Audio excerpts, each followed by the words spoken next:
A la sesión de clausura de estas jornadas, que nadie podrá negar, por lo menos, que han sido intensas e interesantes por los distintos ponentes. Estaba previsto que estuviera aquí con nosotros Pilar Alegría, que lógicamente es la portavoz, tenía que hablar, como estoy explicando yo al secretario de Estado, de comunicación, de información, de democracia. Lamentablemente, hay que entenderlo también, la situación política y sus compromisos y demás y tal, ha surgido una situación y nos acompaña hoy el secretario de Estado de su ministerio. Es profesor de enseñanza media, es licenciado en Educación en la Universidad de Granada con premio extraordinario, una universidad también para mí muy querida. Por muchos años hemos estado dando allí un máster sobre problemas sociales en colaboración con el Departamento de Sociología de allí. Y bueno, pues ha tenido distintos puestos de responsabilidad pública, tiene un conocimiento intenso sobre todo lo que es la política y las políticas educativas, y además es una persona afortunada, porque ha sido, hasta hace poco tiempo, consejero de Educación en la Embajada de España en Francia, en París, lo cual es, desde el punto de vista de las responsabilidades políticas, es sin duda una suerte. Entonces, con esa doble perspectiva, yo le agradezco además también que haya podido acompañarnos, que haya hecho este esfuerzo para estar con nosotros en esta sesión. Si te parece, vamos a seguir la misma lógica de las mismas charlas. Si te parece, pues la intervención hubiera la extensión en torno a media hora o menos lo que tú hayas previsto, y luego que podamos hacer o puedan hacer los asistentes alguna pregunta si lo desean. Pero tienes la palabra y nuevamente, pues, muchas gracias. Pues muchas gracias, Félix. Muchas gracias a todas también por asistir a esta sesión de clausura del curso. Les traigo un saludo de la ministra, de doña Pilar Alegría, que efectivamente tenía todo preparado para intervenir aquí, pero que los avatares políticos y la agenda de última hora pues le han impedido, y me han encargado que intente yo sustituirla. No sé si voy a estar a la altura y voy a intentar hablar de algunas cosas que seguramente ya habrán oído ustedes, que seguramente se han dicho en este curso, pero que por la importancia que creo que tienen merece la pena, creo, repetirlas y que reflexionemos juntos. No pretendo, por tanto, hacer una clausura al uso, pretendo aportar modestamente, si me lo permiten, algunas reflexiones, algunas luces y algunas inseguridades que tenemos también en educación de cómo afrontar el escenario que hoy tenemos y en el que nos tenemos obligatoriamente que defender. Creo que se habrá dicho aquí, estoy seguro, que cuando en el siglo XX ya parecía que la estabilización política había consumado su llegada, después del desastre humano, del desastre ético que supuso la Segunda Guerra Mundial, cuando se crea después la Sociedad de Naciones ya como diálogo político casi mundial, después de todo un siglo XX donde la democracia liberal parecía establecerse y triunfar, al menos en el mundo occidental, después de la caída del muro, después de la caída de la Unión Soviética y de los regímenes totalitarios, casi en su totalidad, después de todos aquellos acontecimientos, después de que nos anunciaran el fin de la historia, después de que Francis Fukuyama, recordarán seguramente, nos dijera que con esa profecía, que quizás resultó falsa o prematura, la historia había llegado a su fin y, por tanto, la estabilización política, el escenario político estaba concluido y la democracia liberal, como forma general de organización social y política, estaba estabilizada. Después de todo eso, resulta que hay movimientos perturbadores que están desestabilizando o intentando desestabilizar aquel constructo de la civilización que es la democracia, y que están poniendo en riesgo, no solamente en riesgo, sino que hay realidades que ya están presentes en el panorama geopolítico mundial, como saben ustedes, donde esos movimientos están absolutamente presentes. Por tanto, no creemos que estemos en el fin de la historia, no creemos que, desde luego, las democracias estén a salvo, consolidadas y fortalecidas, Todo lo contrario, creemos que tenemos una responsabilidad social y política de continuar fortaleciéndola frente a estas nuevas amenazas, frente a estos nuevos movimientos perturbadores. Movimientos perturbadores que han llegado también, evidentemente, a educación, y de ello les quiero hablar, si les parece bien, por la importancia que creemos que puede tener la educación para esa ciudadanía democrática que pretendemos construir. Quiero hacer un pequeño contexto, una pequeña introducción contextual. Insisto que algunas cosas estoy seguro las habrán oído aquí o sabrán mucho más que yo, por supuesto, de los temas que aquí voy a nombrar, pero para que entiendan desde el punto de vista del que quiero partir, de qué estamos hablando en educación. Estamos hablando, evidentemente, de que en educación también vemos, y también en la aula se ve, que hay miles de ciudadanas y ciudadanos que cuestionan, por ejemplo, la legalidad de los parlamentos y que asaltan parlamentos. Y que hay miles de ciudadanos y ciudadanas que piensan que los gobiernos democráticos son ilegítimos. Y esto también cala en educación, esto también se observa en determinados niveles y etapas y edades de educación. Por tanto, estamos asistiendo a un escenario donde efectivamente la legalidad y la legitimidad de la democracia está siendo cuestionada, está siendo problematizada y está siendo realmente atacada.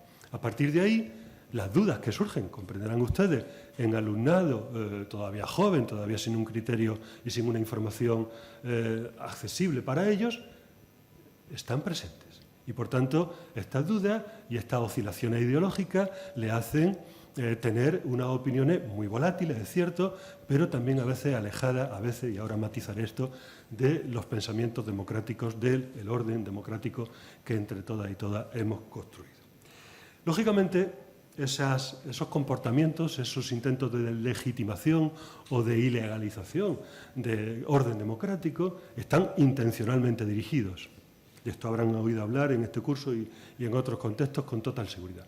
Están intencionalmente alentados y están, lógicamente, orientados a la desestabilización del orden social que estamos tratando de mantener. Todo eso con un grave incremento, muy grave incremento, de los contravalores democráticos. Contravalores que tienen que ver con la inequidad, con la negación de la igualdad, con la intolerancia, con el racismo, con la xenofobia. Y no solamente es que esos contravalores se están produciendo, sino que se están manifestando también. Y quizá esos contravalores existían ya en un sector social, político, concreto, evidentemente, pero ahora se están manifestando sin pudor. Esos contravalores, por parte de unos grupos políticos y unos agentes socioeconómicos, se están publicitando a cara descubierta y se están proponiendo como una alternativa a los valores democráticos, valores no solamente constitucionales en España, sino valores del orden geopolítico mundial de las democracias liberales que tienen que ver justamente con la igualdad, con la justicia, con la solidaridad, con la libertad. En definitiva, esos contravalores no solamente están como agentes operando, sino que se están publicitando activamente y se están proponiendo como una nueva teoría, un nuevo horizonte político, sobre todo para los más jóvenes en el mundo educativo. Y esto lo vemos en las aulas con la intensidad que ahora diré. No es para nada mayoritario, no hay una desafección ni una adscripción a esos contravalores de forma masiva, no es así, pero estamos viendo la punta del iceberg que tenemos que atender. A partir de ahí, en ese contexto, también quiero recordarles que hay ciertos datos, precisamente del CSIC, del CIS, que dice precisamente que 1 de cada 5 jóvenes de entre 18 y 34 años, en determinadas circunstancias, preferiría vivir en un orden político autoritario si a él o a ella le viene bien para su propia economía o bienestar. Esto también, ¿verdad?, hay que matizarlo bastante, como ahora nos enseña el propio CIS, ¿no? Pero también nos alerta de esta nueva situación o tensión dialéctica entre esta democracia que pretendemos fortalecer y seguir construyendo, siempre en construcción, frente a esta nueva ola de conservadurismo o incluso de ideologías ultraderechistas que aparecen en el escenario. Por tanto, aparecen agentes cuya intención directa y explícita es Polarizar es crispar, es desestabilizar y es deslegitimar, evidentemente, las instituciones democráticas. Y lo hacen socavando la credibilidad de las instituciones con bulos, noticias falsas y con insultos, cuestionamientos personales, en definitiva, desprestigio y deslegitimación del orden social común que pretendemos tener. Por tanto, ya saben ustedes mejor que yo, seguramente, porque hay aquí expertos de comunicación, que lo que moviliza a las sociedades son los titulares, al menos a grandes rasgos y de forma masiva. Titulares que, ya saben ustedes, están tan manipulados como falseados en estos casos a los que nos referimos, donde hay una clara intencionalidad de formar opinión, de crear opinión en la sociedad. Por tanto, hay cierta ola reaccionaria global, esto parece que es evidente, deliberadamente creada, deliberadamente financiada, dirigida y sostenida. Hay una intencionalidad de subversión del orden democrático. Y esto tiene unos agentes y hay unos responsables. Y están llegando a todos los sectores sociales y, por supuesto, están llegando también a la educación. Estos agentes, desde grupos de privilegio, desde grupos de presión, manejan la desinformación, manejan los discursos de odio, amplificados por las cámaras de eco, que son las redes sociales, evidentemente, y con su simplificación y aprovechando cierto malestar ciudadano, económico, que en determinadas capas hay, evidentemente, tienen el caldo de cultivo justamente para este crecimiento del negacionismo democrático que está llegando a nuestras aulas también. En este sentido, con sus intentos de quiebra de los consensos sociales, se produce una cierta erosión, socavamiento de esos valores democráticos que hace tiempo estamos intentando construir frente a esos nuevos populismos autoritarios. Por supuesto, ellos son los directamente culpables de esta deriva autoritaria o de este intento de deriva autoritaria. Pero también es cierto que los gobiernos tenemos responsabilidad en esto. Tenemos responsabilidad cuando no somos todo lo eficaces que tenemos que serlo en las políticas públicas, en las políticas de protección de la ciudadanía, en las políticas del mantenimiento del estado del bienestar. Si los gobiernos no damos agendas sostenibles, creíbles, eficaces, por ejemplo, en empleo, en vivienda, para jóvenes, evidentemente, si no hacemos el trabajo que deberíamos hacer, aunque no siempre es fácil en la fragmentación política que, por ejemplo, en España y en otros lugares tenemos, también esa imposibilidad a veces o esa ineficacia de las políticas públicas sociales es aprovechada por estos agentes para sembrar descontento, desafección democrática y, por tanto, ola de neoconservadurismo. Por tanto, no podemos esconder la responsabilidad de que efectivamente hay agentes que intencionalmente están luchando en el escenario antidemocrático, autoritario, totalitario, neoconservador, pero también tenemos que mirarnos hacia nosotros mismos, los gobiernos, y ver qué no estamos haciendo o qué podemos continuar haciendo para fortalecer el estado de bienestar, que además es la mejor vacuna contra los totalitarismos en general. Evidentemente, quiero decirles datos en este contexto inicial que también conocen, estoy seguro, y no lo diré más, pero que en educación nos llaman la atención. Por ejemplo, el discurso anti-inmigración, que no es mayoritario, pero que está presente también en nuestra aula.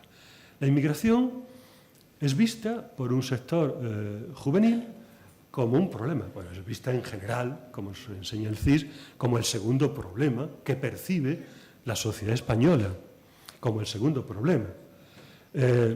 Hace poquito, Jean-Claude Trichet, que fue presidente del Banco Europeo, nos decía que para España, en estudios que nos publicaba, la inmigración es la palanca de desarrollo y de prosperidad indispensable.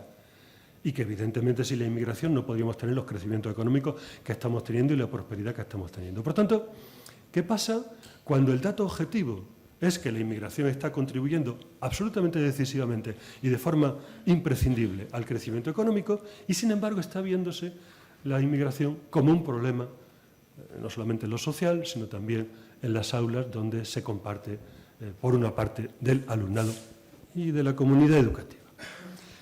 ¿Qué pasa cuando el dato objetivo no coincide con la opinión? ¿Qué pasa cuando la realidad nos arroja cifras, datos, realidades, y sin embargo el pensamiento va por otro lado? Los prejuicios y las opiniones van por otro camino.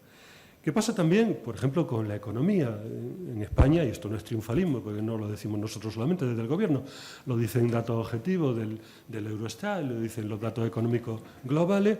En España llevamos 4 años creciendo sostenidamente.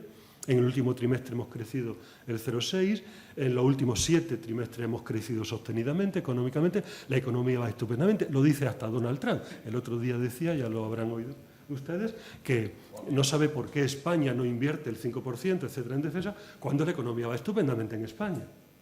Sin embargo, el CIS pregunta a la opinión pública de cómo va la economía, no la economía personal, que también responden ahí de forma curiosa, sino que ¿cómo piensa usted, ciudadano, que va la economía en España? Dice, muy mal o regular, cuando el dato objetivo es que va muy bien. ¿Qué pasa cuando el pensamiento y la opinión no coinciden con la realidad? ¿Qué pasa cuando hay un desplazamiento ideológico hacia la importancia de lo opinable frente a la objetividad de la verdad? Y ahí, en educación también, estamos sufriendo, lógicamente, ese sesgo de percepción social. Hace poco se me ocurría un ejemplo que venía comentando también con alguna compañera antes, por ejemplo, con la percepción que tenemos que tener en política del cambio ideológico a medio y largo plazo. Hace un par de décadas aprobamos en España, ya lo recordarán ustedes, el matrimonio homosexual, el matrimonio igualitario. Se organizaron manifestaciones en contra tremendas, se organizaron movilizaciones ideológicamente, políticamente dirigidas contra el proyecto de ley de matrimonio igualitario. Parecía, o podía entenderse en aquel momento, que la inmensa mayoría de la sociedad estaba en contra del matrimonio igualitario, por aquellas manifestaciones, aquellos movimientos sociales orquestadamente dirigidos, evidentemente. Lo que en su momento parecía que era un rechazo social, hoy se ve que es un éxito absoluto. Hoy el 79% de las personas de nuestro país dicen que aquello fue un éxito. El 83, no quiero equivocarme, perdón, el 87,3%, según datos también del Centro de Investigaciones Sociológicas, dice que el matrimonio igualitario es una conquista de la democracia absolutamente positiva. Quiero decir con esto que en política muchas veces tenemos que tener una visión un poco ambliope, un poco pizca, si me permiten, aquello que cantaba Silvio Rodríguez, ¿no? Aquello de un ojo en la realidad y otro en la utopía, ¿no? O un ojo en la tierra y otro en el horizonte. En política tenemos que atender al dato sociológico, a lo que ocurre hoy, sin ninguna duda. Pero tenemos también que tener mirada prospectiva. Tenemos que adivinar las tendencias sociales futuras. ¿A dónde va la sociedad? Porque si nos quedamos únicamente en el dato inmediato, en el dato de la encuesta de hoy, del trimestre o del mes, sociológicamente, si nos quedamos en lo demoscópico inmediato, seguramente nos atamos y perdemos las luces largas de a dónde tenemos que llevar, que liderar el cambio social en política. Por tanto, tan importante es, por supuesto, el apoyo del dato como la perspectiva de generar liderazgo hacia el cambio. No es fácil, porque el dato pesa mucho y la reacción inmediata muchas veces obliga a reaccionar de forma automática a lo que el dato nos aporta, pero es inevitable, imprescindible encender esas luces largas y sobre todo también liderar el cambio social, que es también lo que ha venido haciendo, lo que debe hacer las políticas, al menos las políticas progresistas en Occidente. Todo esto nos lleva a cómo tomamos decisiones en el mundo político. Las decisiones tienen que estar informadas. En el mundo de la administración en general, la dirección política, nadie toma ya decisiones en solitario, a despacho cerrado. No lo hacemos así. Hay equipos de decisión, evidentemente. Decidir en solitario es un suicidio. Nadie tenemos los datos, los contextos, la información plena suficiente como para tomar decisiones en solitario. Las decisiones siempre son colegiadas, siempre son en equipo, pero siempre tienen que ser informadas. Pero la información es algo distinto de la opinión, ya lo saben ustedes. Las decisiones políticas no solamente tienen que estar colegiadas, tienen que estar arropadas, y tienen que estar informadas de cuál es no solamente el dato, sino la tendencia del dato. Y en esa tendencia es donde la orientación de la decisión debe jugar su principal papel de prospección, insisto, de orientación de las políticas públicas. Pero claro, una decisión informada hoy es una decisión donde el escenario ha cambiado. Y ha cambiado, ya lo saben ustedes, porque hay agentes que pretenden cuestionar pues, la acción política democrática, la acción política legítima, y donde hay agentes que pretenden movilizar opinión, crear opinión y multiplicar referentes sociales y complicar el escenario en el que tenemos que tomar decisiones políticas. Esa toma de decisiones hoy tiene que ver con algunos elementos que pasan por cierta confrontación identitaria, por cierto ultranacionalismo excluyente, por cierta intencionalidad también de disuasión de la población de la implicación política y de la participación social, y por cierta desafección también en la juventud, respecto a los mecanismos de participación o de decisión política, véase elecciones. Por ejemplo, en las elecciones del año pasado al Parlamento Europeo, menos del 50% de jóvenes participaron como votantes. Y esa desafección también nos da una alarma a quienes trabajamos con la juventud todos los días, que somos educación, no solo educación, pero también en educación. Y como decía aquel viejo libro de Lenin, ¿qué hacer?, ¿no? Aquel que se planteaba, ¿qué hacer? ¿Qué hacer? Pues evidentemente, ¿qué hacer? A nivel global, pues hay que accionar y reaccionar. No solamente reaccionar a esa ultrarreacción, sino accionar y hacer acciones que tienen que ver, en primer lugar, con la atención a las causas del descontento social.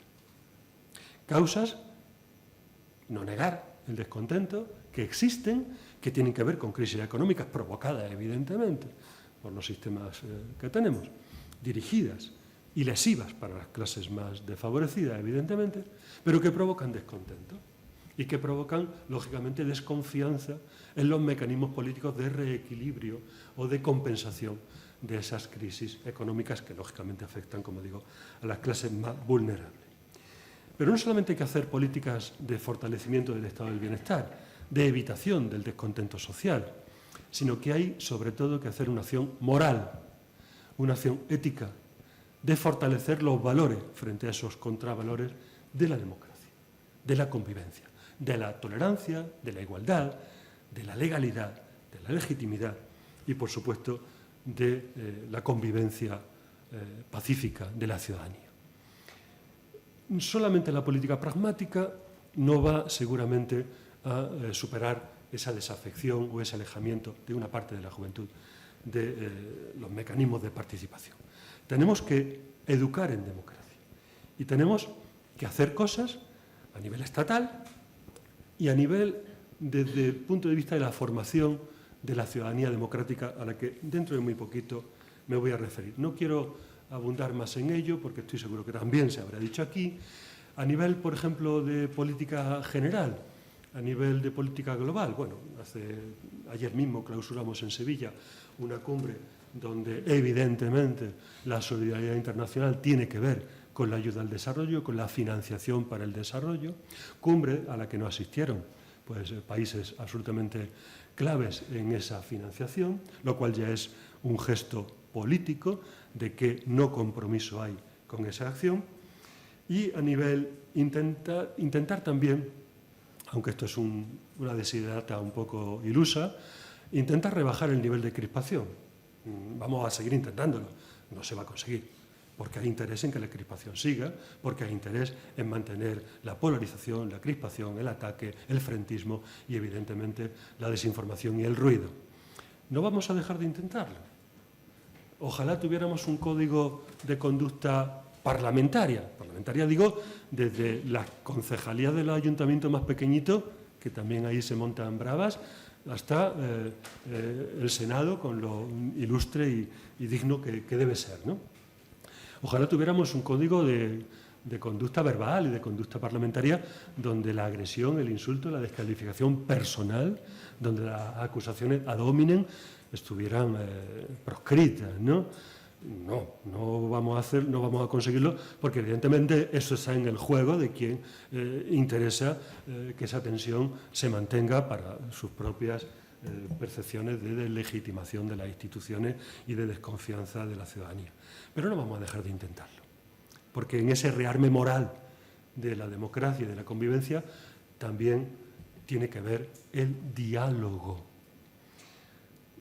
Mis raíces filológicas me recuerdan siempre que la palabra diálogo, ya lo saben ustedes también, viene de un prefijo griego que significaba dia, a través de, en torno a, en el camino a, hacia, y logos. Logos es la palabra, también era la razón. Por tanto, el diálogo es aquello que se construye a través de la razón, a través de la razón. Y el diálogo político nunca debió salir de lo racional, del entendimiento, del consenso. Bueno, es una llamada al origen de la democracia también, evidentemente, que surgió del diálogo en el ágora, pero bueno, ahí queda como mera ilustración de ornato meramente ideal, pero no a conseguir. Pero evidentemente lo que sí debemos hacer es intentar recomponer brechas de igualdad. Porque verán ustedes, recordarán el dilema, algunos de los dilemas que un teórico, el que también conocen, que fue Karl Popper, hablaba sobre la libertad y la igualdad, o sobre la tolerancia o la intolerancia. Popper, allá en aquel estupendo ensayo que tenía sobre la sociedad abierta y sus enemigos, hablaba de que había que optar por o libertad o igualdad. Estoy simplificando demasiado.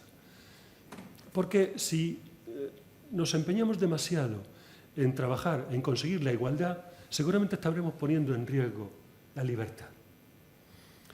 Bueno, hablaremos de eso. También hablaba él, y en esto creo que tenía más razón, de que cuidado con la tolerancia llevada hasta la tolerancia a los intolerantes, porque si toleramos la intolerancia misma triunfará y se cargará a los tolerantes. Esa segunda afirmación de Popper me parece que es muy pertinente hoy en un mundo donde la intolerancia efectivamente está acampando en ciertos medios, en ciertos sectores, por su respeto. Pero vuelvo a la primera cuestión que me parece más problemática, menos obvia seguramente, de ese dilema entre libertad e igualdad. Eso Popper lo dijo en una época determinada, en un contexto sociopolítico determinado, pero ese contexto cambió. Hoy sabemos, sin embargo, que no puede haber democracia, libertad, por tanto, sin igualdad. Que la igualdad es consustancial a la democracia, no solamente porque lo dice, bueno, artículo 1 de nuestra Constitución, ¿no? España se constituye como un Estado social y democrático de derecho, donde los valores que propugnan son la libertad, la igualdad, la seguridad, el pluralismo político y la justicia. La igualdad, artículo 1 de la Constitución. Pero claro, la igualdad hay que mantenerla porque si no, y hay que llevarla hasta sus máximas consecuencias, pese a Popper, porque si no, determinada masa crítica de desigualdad en extensión y en intención acaban con la libertad y acaban con la democracia. Por tanto, la igualdad es un valor a mantener a toda costa. Si dejamos que la desigualdad crezca, la democracia cae, porque el terreno de la desigualdad genera el descontento, genera la desafección, caldo de cultivo para los totalitarismos, etcétera, etcétera. Por tanto, cuidado con los focos de desigualdad. Y ahí los gobiernos tenemos que actuar justamente para intentar superar brechas de desigualdad. Desigualdades que vienen hoy en el sentido, por ejemplo, territorial de España. Y lo digo asumiendo los riesgos de lo que digo, políticamente. Claro que tenemos que equilibrar desde la equidad los territorios de España. Territorios que tienen que ver con lo rural o lo urbano, por ejemplo. Con el acceso a la tecnología o el no acceso a la misma, y eso ya saben lo que significa para el ejercicio de la participación democrática, volveré sobre eso. O el mundo litoral, el mundo del interior, o las zonas pobladas, despobladas, o la alfabetización mediática, o el analfabetismo también tecnológico y mediático, En definitiva, hay brechas, por no hablar del género, que también, que ahora merece un punto y aparte digno y también atenderemos a él, donde tenemos que superar esa brecha de desigualdad. Insisto en esta cuestión porque a más masa crítica en extensión y en profundidad de la desigualdad, más peligro para la democracia. Y la ruptura de ciertos elementos del estado de bienestar, ya saben ustedes, las 4 o 5 patas del estado de bienestar, que tienen que ver con pensiones, que tienen que ver con sanidad, que tienen que ver con salario mínimo, si esto dejamos que caiga, seguramente estaremos haciendo el caldo gordo a quienes quieren que caiga realmente. No me quiero referir a medidas que en el Gobierno de España hemos puesto para la verificación de las noticias, esto ustedes saben más que yo, las medidas del Plan de Acción por la Democracia, la medida de la protección al informante en el mundo periodístico, por ejemplo, la medida de transparencia en la financiación de ciertos medios, por llamarlos así, de comunicación pública. En fin, este Gobierno, en septiembre pasado, aprobó un Plan de Acción por la Democracia inspirado en el Plan Europeo de Acción por la Democracia, se llama igual, del 2020, No hemos inventado todo y nos hemos sumado a la corriente europea de que también percibe que hay que actuar por la democracia y hay que fortalecer la democracia. En fin, todas estas cuestiones que ustedes saben mejor que yo. Pero volviendo al tema de la educación, yo quisiera, por no abusar de la paciencia, reflexionar con ustedes en algunas cuestiones básicas sobre qué hacemos, qué responsabilidad tenemos y qué responsabilidad no tenemos en educación para la democracia. A ver, hay educadoras y educadores que, marcados por una orientación quizá demasiado tecnocrática, y en esto ya tendríamos que hablar de la formación inicial del profesorado y otras cuestiones, piensan que la labor de los profesores, y hablo en general del profesorado, es enseñar la materia que les ha tocado, enseñar matemáticas, enseñar inglés, y que ellos no están para educar. Esto se viene diciendo. No es mayoritario, insisto, pero está ahí y tenemos que atenderlo. Claro que en educación, claro que tenemos que enseñar matemáticas, ¿cómo no? Claro que tenemos que enseñar inglés, por supuesto. Claro que tenemos que formar trabajadores, pero no solo formar trabajadores y trabajadoras. Tenemos que educar ciudadanas y ciudadanos, que no es lo mismo. Claro que tenemos que enseñar competencias técnicas. Y claro que en educación hemos hecho 2 leyes ya que hablan del enfoque competencial de la educación. Claro que tenemos 8 competencias que tenemos que desarrollar.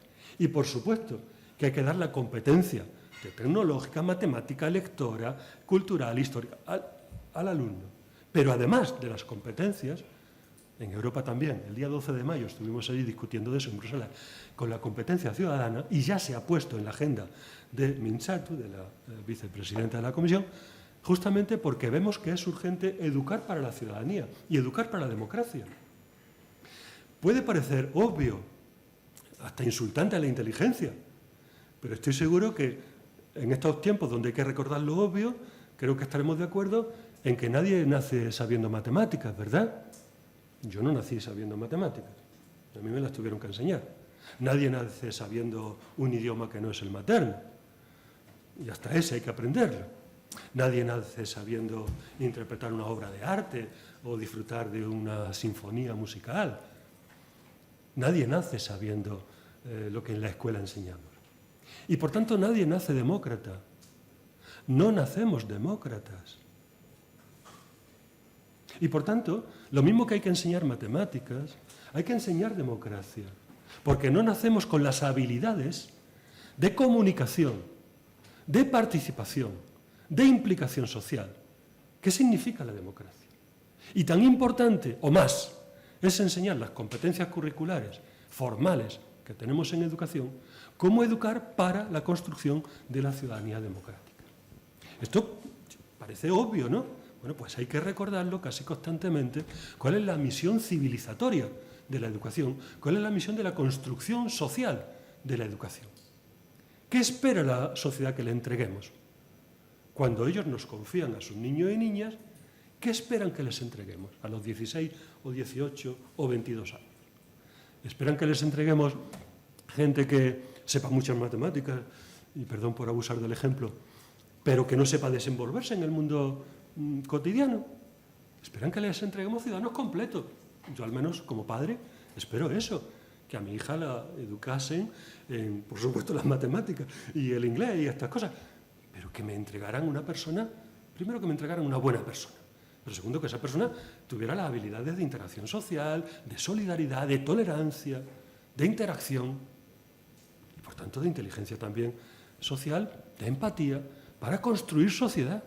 Por tanto, lo que se espera de la educación, la misión profunda de la educación, civilizatoria, que siempre ha sido así, no es la mera transmisión de conocimientos instrumentales, sino la construcción del sujeto democrático.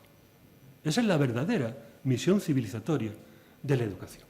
Bueno, hay que recordarlo hoy también, y lo escribimos cuando en el año 20 estábamos escribiendo la LOMLOE, que es muy criticada por algunos de esos sectores que hemos nombrado, y por otros, pues poníamos esto, y poníamos cosas como la equidad, como la igualdad de género, como la perspectiva inclusiva, como la educación para la inclusión. ¿Cómo no? Bueno, pues también se sigue criticando hoy que la educación tenga que ser inclusiva, que la educación tenga que ser educación para la tolerancia, educación para la ciudadanía. ¿Por qué no? No, la escuela que enseña solamente... No, mire usted, tenemos una misión histórica, social, y la vamos a cumplir, y la queremos cumplir. Ahora, he dicho antes que cuál es la responsabilidad de la educación y cuál no es la responsabilidad de la educación. No se puede responsabilizar únicamente la educación del estado de opinión, del estado de voto, del estado general de la democracia social o no. No. La educación hace lo que tiene que hacer. La educación lo hace, simplificando mucho, por la mañana, ¿vale? ¿Y quién hace por la tarde lo que hacen otros? Lo que tejemos, muchas veces yo hablo de que en educación somos algo así como Penélope, ¿no? Que tejía por la mañana el sudario para esperar a Ulises y por la tarde, por la noche lo destejía. Pues algo así, lamentablemente, nos pasa en educación. Lo que tejemos por la mañana de valores democráticos nos lo destejen o lo intentan destejer por la tarde esos agentes a los que nos referíamos antes y sobre los que ustedes han oído hablar en este curso muchísimo, de redes, no todas, redes, agentes intencionalmente orientados a esa siembra de segregación social, de estratificación y de desigualdad. Por tanto, hay que pedir responsabilidades, no solamente de educación, que sí, que por supuesto que la asumimos, que tenemos que cumplir, pero también hay que pedir responsabilidades a quien también tienen una función educadora. ¿O es que las redes no educan? Educan. Podría decir deseducan, ¿vale? Pero nos entendemos. Educan, orientan, crean opinión. ¿O es que los medios de comunicación no educan? ¿O es que la prensa? ¿O es que la calle no educa? Por tanto, pidamos a cada cual la responsabilidad que cumpla en aquel sector que debe tener. Y, por tanto, ojalá tuviésemos una convergencia de fines sociales entre el agente educador, que es la escuela, y los otros agentes educadores de aquel triángulo que ya es un pentágono hoy de agentes de educación, que es la calle, las redes sociales, la familia, la escuela, los medios de comunicación, que también deben cumplir esa función educadora. Por tanto, en educación asumimos plenamente, y lo digo con satisfacción, la misión civilizatoria, la misión democrática de construir ciudadanía, que ha sido siempre así. No sé si me estoy extendiendo. ¿Sí? Perfecto, pues sí, ok, pues entonces gracias, porque no quería dejar pasar, porque me he extendido quizá demasiado en lo filosófico, pero no quería dejar pasar algún dato que quiero compartir con ustedes.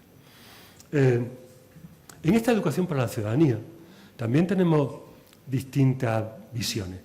En países del este, en general también, se preocupan más, después de la caída de los regímenes autoritarios soviéticos y tal, se preocupan más de la educación en lo institucional, en la forma de la arquitectura del Estado. Aquí, sin embargo, en el mundo más occidental, donde no tuvimos esos cambios políticos, nos preocupamos más por esa educación cívica.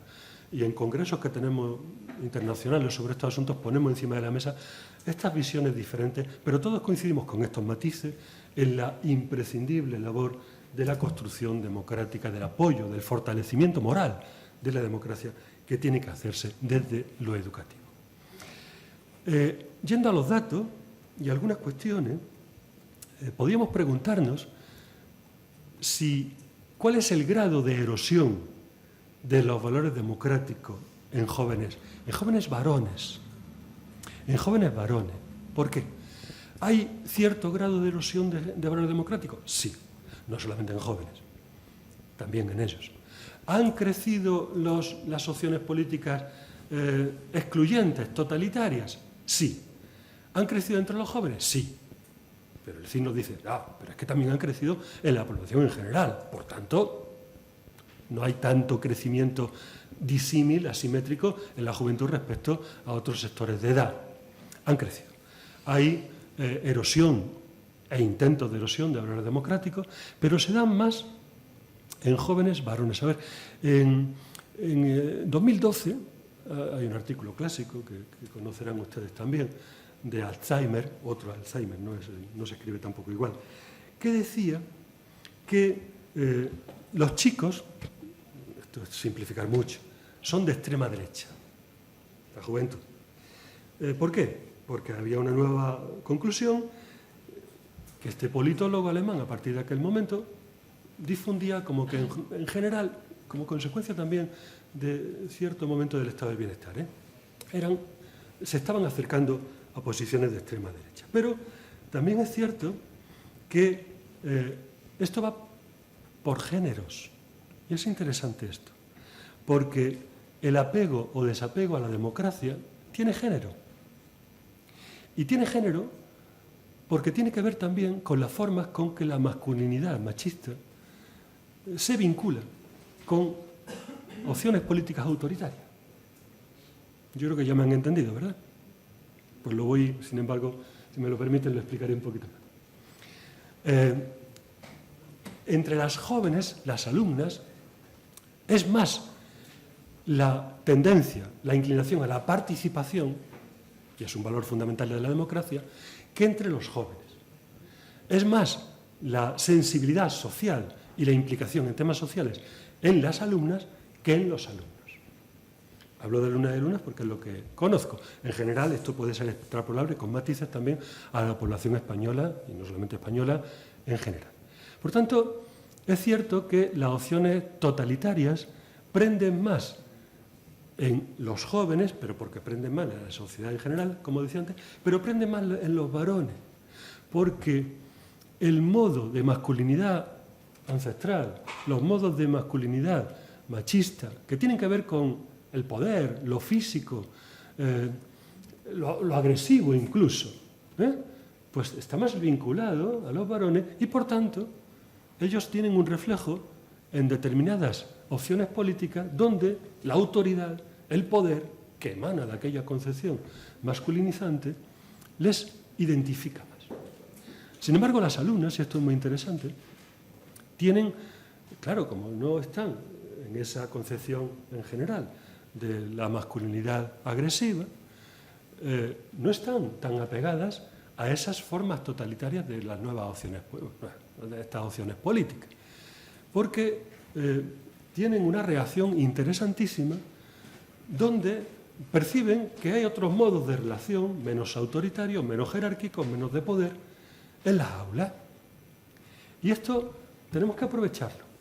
Tenemos que aprovecharlo estratégicamente, no solamente en educación, porque si no hacemos análisis brutalistas, si no hacemos análisis grosso modo, con brocha gorda, de que los jóvenes son más autoritarios, son más proclives, no es así, ni cuantitativamente ni tampoco por género. Si no hacemos ese análisis, tenemos que necesariamente descender a lo fino. Y descendiendo a lo fino, tenemos una oportunidad sin duda para intentar desmontar a base de la realianza con el discurso feminista, a base de la realianza con el discurso de la democracia, justamente, y el feminismo es un pilar hoy insustituible de ella, de intentar desmontar esas percepciones vinculadas a opciones autoritarias que entroncan con esa visión, autopercepción de los jóvenes con sus visiones de su masculinidad. Hay otras cuestiones que tienen que ver también con cómo podemos construir la igualdad en educación. Por tanto, simplemente quiero decir, concluyendo con esto, esta parte, de que el género importa. Y el feminismo nos ha enseñado, nos sigue enseñando todos los días mucho, a ver cómo podemos interpretar lo que está pasando en la juventud y en las aulas en particular, y cómo podemos aprovechar esas diferentes visiones que tienen las chicas y los chicos respecto a las opciones políticas ultraconservadoras y autoritarias que están pretendiendo imponerse. A partir de ahí, resumiendo mucho, no es cierto que la juventud esté desconectada de la democracia. Esto también nos lo enseña el CIS y otros estudios académicos. No es cierto. Lo que pasa es que la viven de otra manera. No es cierto que no quieran participar, es que participan de otra manera. Ellos participan, en general. Claro que hay otras formas más autoritarias, más jerárquicas, menos asamblearias, pero evidentemente tienen que ver con nuevas formas de comunicación, nuevas formas de interacción y nuevas formas de participación.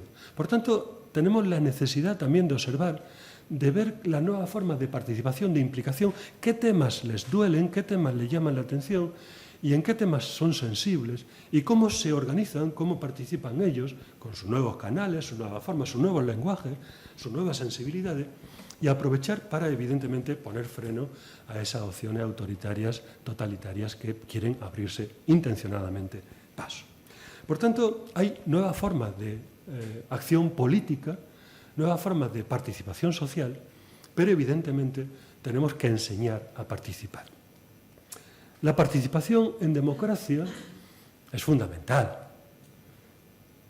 Si me permiten también la digresión, cuando hace 26 siglos, casi ya, en Grecia la democracia empezó a degenerar en demagogia, ya saben ustedes, es cuando en la asamblea pues, se empezó a pagar por asistir y votar en la asamblea, ¿no? ¿Por qué? Porque la participación es clave, la implicación, ¿no? Pero participar en democracia, participar en general en lo social, implica tres cosas. Saber participar, querer participar y poder participar. Si uno no sabe participar, si uno no sabe comunicar, si no sabe interactuar, si no sabe los temas que importan, si no sabes, no vas a participar.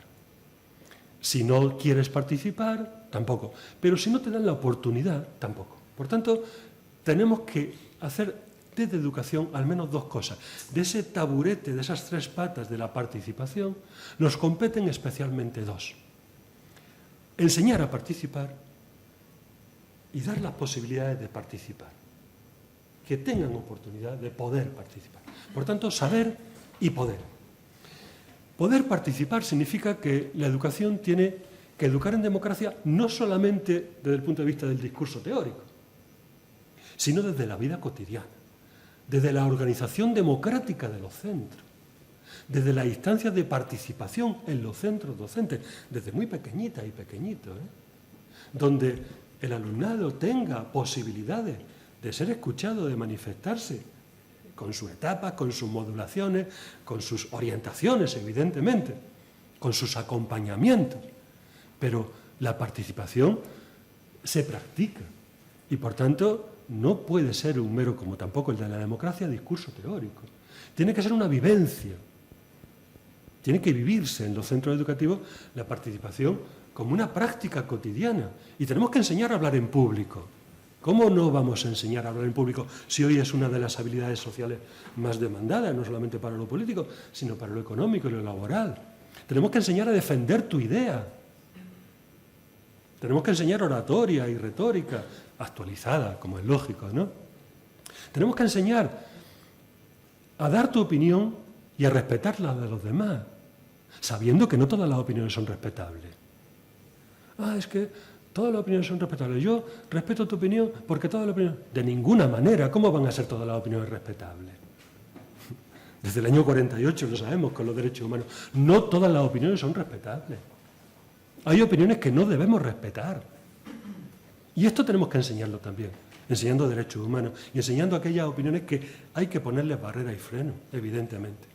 Por tanto, tenemos que hacer de la práctica de la participación y del diálogo, otra vez, la necesidad estratégica de apoyar la democracia desde las aulas.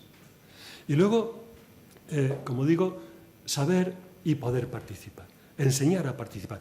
Y enseñar a participar con las nuevas formas de participación que decía antes. Yo me eduqué en otros contextos, asociaciones de vecinos, ONGs, ahí participábamos de otra forma. Hoy la participación se va a hacer, se está haciendo en redes sociales. La democracia electrónica está llegando. Y la participación, digamos, lo dialógico, lo deliberativo, está tomando cada vez más fuerza en lo electrónico, en lo digital. Por tanto, tenemos que saber que también tenemos que educar para saber participar en el mundo digital. Porque muchas de las deliberaciones democráticas, y ojalá sigamos teniéndolas todas, se van a dar en el mundo digital. Y la democracia digital va a ser una realidad en buena parte. Por tanto, nos toca también anticiparnos, como decía antes, con esas luces largas en lo político y ver cuáles son los nuevos retos a los que tenemos que atender. Y todo eso en un contexto donde la verdad está amenazada y cuestionada. Las aulas, desde la infantil hasta la universidad, deben ser los ámbitos de la verdad, los templos de la verdad. Debemos enseñar también al alumnado el pensamiento crítico que supone saber leer mensajes, saber decodificar bulos y mentiras, saber deconstruir manipulaciones y, por tanto, dotarlos de las herramientas de análisis lógico, intelectual, para blindarlos, para protegerlos de esos intentos que decíamos al principio, o no tan intentos, de esas acciones intencionales que decíamos. Las aulas deben ser el ámbito de la verdad, porque nacimos para eso, nacimos para transmitir la verdad, el conocimiento, la verdad que libera, la verdad que te hace libre. Yo no soy creyente, pero aquella máxima evangélica que decía que la verdad te hará libre, después de indignarte, claro, ¿no? Pero evidentemente es cierto, ¿no? La ignorancia ata. Yo a mis alumnos se lo decía siempre, ¿no? La ignorancia ata. Porque la ignorancia te hace sujeto de manipulación, te hace dependiente en lo económico, en lo laboral, en lo afectivo. Te hace dependiente de tu pareja, te hace dependiente de la vida cotidiana. Lo que te libera es el conocimiento, lo que te libera es el saber, la cultura, la educación. Por tanto, frente a la dependencia de las opiniones intencionadamente sesgadas, la libertad que da el conocimiento. Y por tanto tenemos la obligación también ética en educación de dar los instrumentos de liberación que supone el pensamiento crítico. Y por eso queremos construir intencionadamente ese pensamiento, esos armamentos críticos, no me gusta la palabra, ese equipamiento crítico que debe suponer la educación. En definitiva, ¿qué tenemos que hacer también? Eso está en el discurso, pero ¿qué hacemos en educación para la igualdad y para el pensamiento crítico? Por ejemplo, en igualdad. Igualdad en todas sus acepciones. Igualdad de acceso a todas las oportunidades de la educación, a todas. Igualdad de permanencia en el sistema educativo. Beca y ayuda al estudio, por ejemplo. Por ejemplo, 2.544 millones. No voy a dar más cifras porque no vengo aquí a hacer propaganda presupuestaria. Pero hemos destinado este año el mayor presupuesto de la historia a beca y ayuda al estudio. Tenemos 1 millón de alumnos becados en España. Tenemos 8,32 millones de alumnos en España. De ellos, más de 1 millón becados. Es un orgullo, de verdad, poder, si me permiten un poco esto que no se grabe. El otro día, en una reunión de decisión presupuestaria, me decían compañeros, ¿pero para qué quieres tanto dinero presupuestario? Lógicamente, cada uno, cada ministerio. ¿Pero para qué? Pues para darlo a quien lo necesita. ¿Para qué vamos a querer dinero en educación? ¿Es que es mucho dinero? Pues claro que sí, para darlo a quien lo necesita.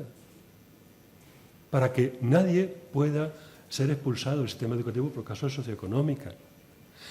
Igualdad, por tanto, de acceso, igualdad de permanencia, igualdad de trato, igualdad de inclusión, inclusión educativa, igualdad de género, perspectiva de género, por más que algunos nos lleven a los juzgados, diciendo que promocionamos la perspectiva de género y eso es un veneno. Pues vamos a seguir promocionando la perspectiva de género, evidentemente. E igualdad de trato.